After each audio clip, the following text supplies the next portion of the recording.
கன்னியப்பன் புதிதாக நிதி நிறுவனம் ஒன்று தொடங்கினார். புதிதாக வேலையில் சேர்ந்த அனைவரும் உற்சாகமாக வேலை செய்யத் தொடங்கினார்கள். ஒருநாள் அந்த நிதி நிறுவன காசாளர் பதற்றமடைந்து கத்தினார். பெட்டகத்தில் இருந்த பணம் காணாமல் போயிருந்தது. அனைவரும் அதை பார்த்து அதிர்ச்சியடைந்தனர்.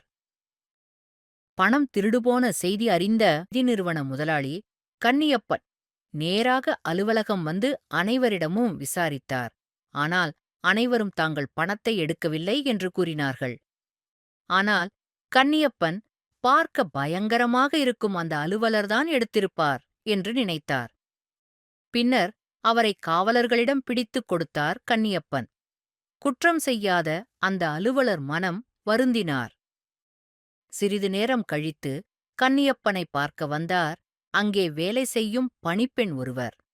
அவர் கன்னியப்பனிடம், பாண்டிய மன்னன் செய்த தவறை நீங்களும் செய்துவிட்டீர்களே என்று சொன்னாள் அந்தப் பெண்.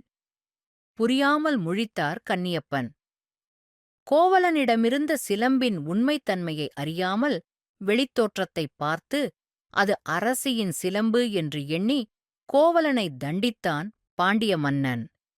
இதை அறிந்த கண்ணகி அரசவை சென்று தன்னிடம் உள்ள இன்னொரு சிலம்பை உடைத்துக் காட்டி, அதில் இருந்தது மாணிக்கங்களே, அரசியின் சிலம்பில் உள்ளது போல் முத்துக்கள் இல்லை என்று விளக்கி கோவலன் குற்றமற்றவன் என்று நிரூபித்தாள் கண்ணகி. அதற்கும் இங்கு நடந்ததுக்கும் என்ன சம்பந்தம் என்று கேட்டார் கன்னியப்பன். நீங்கள் ஒரு நபரின் வெளித்தோற்றத்தை வைத்து அவர்தான் திருடியிருப்பார் என்று உண்மைத்தன்மையை ஆராயாமல் தண்டனை கொடுத்து விட்டீர்கள். இந்த பணத்தை திருடியது மேலாளர்தான், நான் அதை பார்த்தேன் என்றாள் அந்த பணிப்பெண். இதைக் கேட்ட கன்னியப்பன் திடுக்கிட்டார்.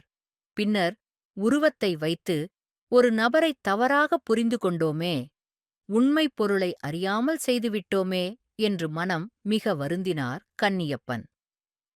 பின்னர் அந்த நபரை குற்றத்தில் இருந்து விடுவித்து மேலாளரை காவலர்களிடம் பிடித்துக் கொடுத்தார் கன்னியப்பன். பின்னர் கன்னியப்பன் அந்த அலுவலரிடம் மன்னிப்பு கேட்டுக்கொண்டார்.